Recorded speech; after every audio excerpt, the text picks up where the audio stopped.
Finnish presidency of the European Union has produced some kind of document, draft conclusions that are compromised that take into account two aspects. The first one is giving an accession date to North Macedonia no later than the first half of 2020. On the other hand, that is taking into account the French interest of changing or transforming the accession process. Do you think that this document will work?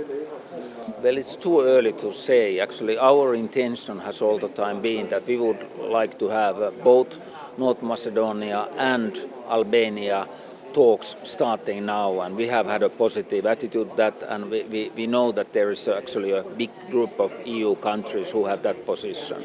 But at the same time, of course, we have to respect those countries that have an opposing views, and then what we have been trying to help, of course, is drafting different kind of solutions to this situation. But we think that North Macedonia has done a lot through the Prespa agreement, and in our thinking it deserves the EU membership, the beginning of the EU membership negotiations. And also during my trip to North Macedonia, to Skopje, I just recently, I was even more convinced that there are many reasons to start the talks, and this has been my message to my ministerial colleagues, and Finland has also contacted directly some of those who still are hesitant or who might have had some questions, that to encourage them to take a positive position to North Macedonia.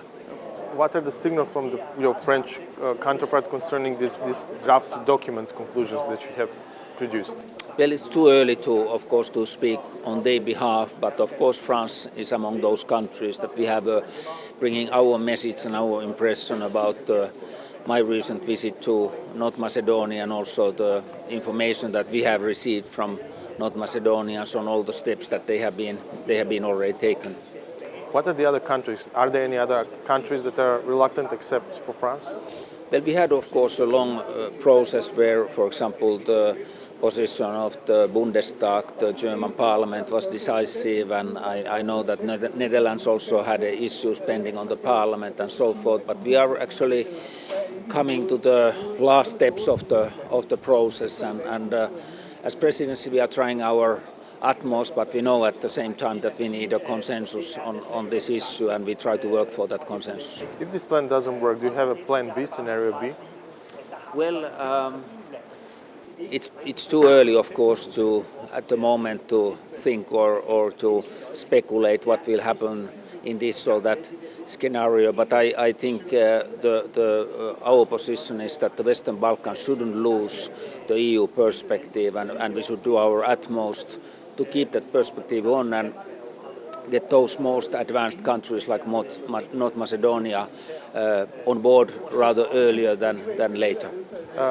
Are there any information, is there any thoughts inside the European Union what kind of blow, if none of the countries gets a date for start of accession talks, if this window of opportunity is wasted, what kind of effect this will have to the whole region of Western Balkans?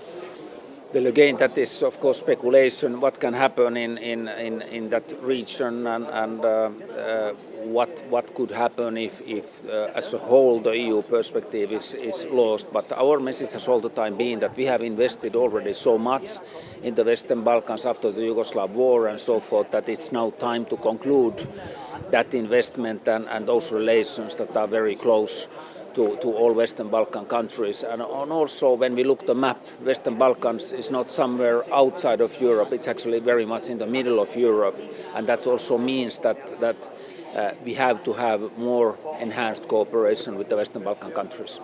Thank you very much. Okay. Thank you.